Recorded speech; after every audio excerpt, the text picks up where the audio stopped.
As the painter, you have an obligation to the sitter, to represent the sitter as faithfully as you can. I'm not so much interested in having the portrait of somebody else be a reflection of me, of who I am. And there are artists who work like that. I'm interested in a certain level of precision in almost everything I do. Even the portraits I do that are fabricated and stylized on my own terms, I'm still interested in a level of precision because I'm interested in whether or not the image is convincing, whether it projects a certain kind of power in its presence. Because I'm interested in a certain kind of precision and because I respect the subject that I'm making, I'm really trying to make it look as much like the person I'm painting as I can. At the beginning, this was going to be a portrait of Henry Louis Gates Jr. But once Kerry James Marshall agreed to paint the portrait, it became a work of art by Kerry James Marshall, which is why it's not in Clare College, it's at the Fitz. I think there are two great honors of my academic life. Top of the list. One is receiving an honorary degree from my alma mater, the University of Cambridge. And the second is being painted by Kerry James Marshall and hung in my alma mater, the University of Cambridge. I never imagined such a thing either would be possible. I'd read Skip Gates before I met Skip Gates. I actually met Skip Gates when he came to the Studio Museum where I was doing a residency. But I knew of him because Skip is one of that first generation of Black intellectuals and scholars who introduced, I think, to a lot of young Black people who wanted to be intellectuals, introduced the whole area of post-structuralist thinking and its relationship to history and criticism.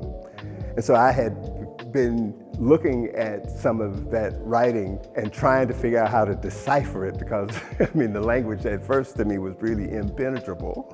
Thinking about things in a way and using the kind of language that I wasn't used to using. And there was something about it that was challenging, and it made it really more important to really come to terms with it by trying to understand it. And so that's how I first came to know Skip Gates.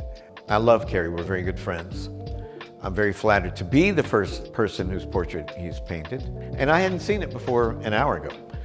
So this is real-time reaction, and I love it. I just wish I was that good looking in person. Now, beyond that, I think one of the things I'm interested in the paintings I make, even though I use some photographic sources for the portrait, I'm actually at a point in my work where I'm trying to strip out any evidence of the photographic as an over-determining quality in the work, because there are qualities that come from the photograph that exert a peculiar force on people who paint from photographs.